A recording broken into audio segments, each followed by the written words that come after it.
দুপুর বন্ধুরা, তোমরা সবাই কেমন আছো? তো আজকে আমি একটা মাছের রেসিপি নিয়ে চলে এসেছি তোমাদের সামনে। এখানে 300 গ্রাম একটু জ্যান্ত রুই মাছ আছে, একটু ছোট মাছটা। তো এই মাছটা খেতে খুব ভালো লাগে। তো এইখানে আমি আজকে করব শসা দিয়ে মাছ। তোমরা হয়তো ভাবছো শসা দিয়ে আবার মাছ হয় নাকি? তো তার জন্য তোমাদেরকে ভিডিওটা সম্পূর্ণ দেখতে হবে। তো আমি এখানে শসা কেটে নিয়েছি একটা বড় সাইজের, একটু কাঁচা লঙ্কা চেরা, একটু টমেটো কুচি আর আলু। এই সম্পূর্ণ রান্নাটা মশলা ছাড়া হবে একদম। তো তোমরা দেখতে থাকো। তো প্রথমে আমি মাছগুলোকে ভেজে নেব।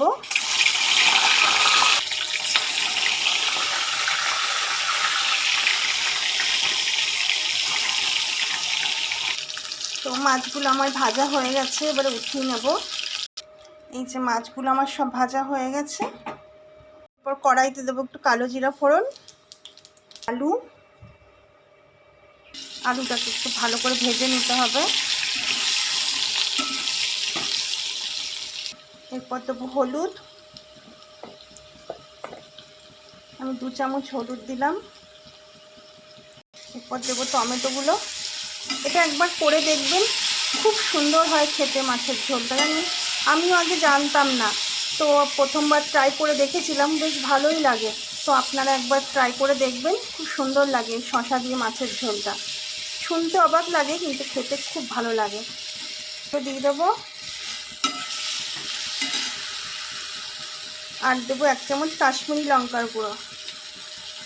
এতে আমি কোনো আর আদার্স মশলা দেবো না, কোনো আদা বাটা জিরে বাটা কিচ্ছু দেবো না। প্লেন এটা হবে, প্লেন পাতলা ঝোল হবে। মশলাটা ভালো করে কষিয়ে তারপর আমি শসাটা অ্যাড করব। এরপর আমি শসাগুলো দিয়ে দেবো।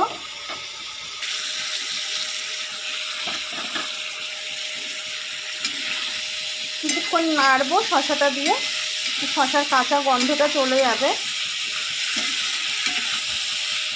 এইভাবে আমি কিছুক্ষণ কষিয়ে নেবো মশলাটার সাথে। মশলাটা আমার পুরোপুরি কষানো হয়ে গেছে। তো এবার আমি একটু জল অ্যাড করব।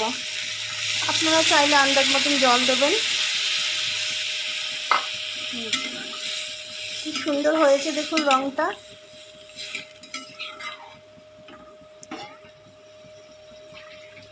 এটা গরমের সময় খেতে খুব ভালো লাগে। তো যারা সুগারের পেশেন্ট আছেন না, তারা আলুটা স্কিপ করে যাবেন, শুধু শসা দিয়েও করতে পারেন। এটা সুগারের পেশেন্টদের পক্ষে খুব উপকারী।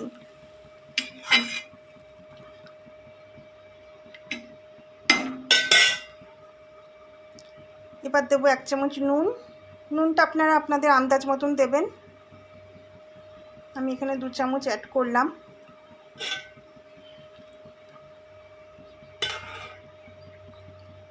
এবারে ফুটুক, তারপরে মাছগুলো দিয়ে দেবো। ঝোলটা ফুটে গেছে, এবার আমি মাছগুলো দিয়ে দেবো।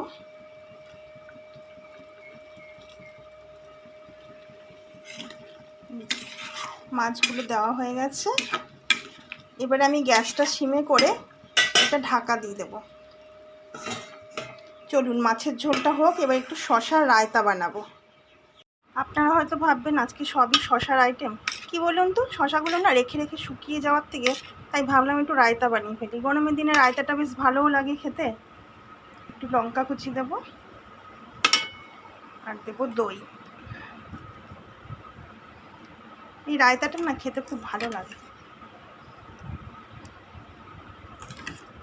এটা রেডি করে রেখে দিলাম। নুনটা এখন অ্যাড করবো না, কারণ নুন দিলে না জল বেরিয়ে যাবে, খাওয়ার সময় দেবো। ঢাকা দেওয়া থাক, এটা ফ্রিজে ঢুকিয়ে দিই আর একটু ফ্রিজে। এবারে মাছের ঝোলটা কতটা হলো,